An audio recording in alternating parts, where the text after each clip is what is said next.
കുറേ നാളത്തെ ആഗ്രഹമായിരുന്നു ഒരു വിദേശയാത്ര എന്നത്. സഞ്ചാരികളുടെ പറുദീസയായ ദുബായ് ആകട്ടെ ആദ്യത്തെ യാത്ര എന്ന് വിചാരിച്ചു. ഏതൊരു മലയാളിയും ഒരിക്കലെങ്കിലും സ്വപ്നം കണ്ടിട്ടുണ്ടാകും ദുബായ് സന്ദർശിക്കണം എന്നത്. ജീവിതത്തിൽ എപ്പോഴെങ്കിലും ഒരു വിദേശയാത്ര ചെയ്യുന്നുണ്ടെങ്കിൽ ആദ്യത്തെ യാത്ര ദുബായ് ആകണം എന്നത് വളരെ ചെറുപ്പം മുതലെയുള്ള ആഗ്രഹമായിരുന്നു. എന്നും മലയാളിയെ മോഹിപ്പിക്കുന്ന ഒരു നഗരമാണല്ലോ ദുബായ്. യൂട്യൂബിലും ഇൻസ്റ്റാഗ്രാമിലും കണ്ട ദുബായിയെ നേരിൽ കാണാനുള്ള ത്രില്ലിലാണ് ഞാൻ.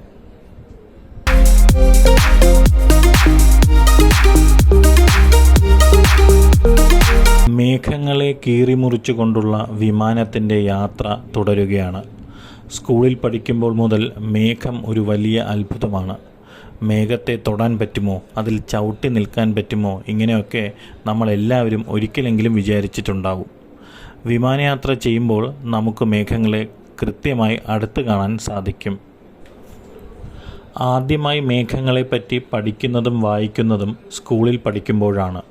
എന്തുകൊണ്ട് എന്ന പുസ്തകത്തിൽ നിന്ന്. ഇതിനിടയിൽ എയർ ഹോസ്റ്റസ് ഭക്ഷണവുമായി എത്തി. കൃത്യമായി പറയാൻ സാധിക്കില്ല എങ്കിലും ദുബായിയോടടുക്കുന്നു വിമാനം എന്ന് തോന്നുന്നു താഴത്തെ പ്രദേശങ്ങൾ കാണുമ്പോൾ.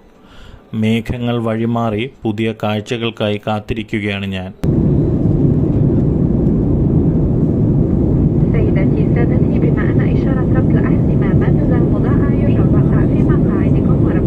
താഴെ കാണുന്നത് പാം ജുമൈറ ഐലൻഡ് എന്നാണ് തോന്നുന്നത്. വിമാനം ദുബായിയോട് അടുക്കാറായി എന്ന് തോന്നുന്നു. സുഹൃത്ത് വരുൺലാൽ എന്നെയും കാത്ത് ദുബായ് ഇൻ്റർനാഷണൽ എയർപോർട്ടിൽ വെയിറ്റ് ചെയ്യുകയായിരിക്കും.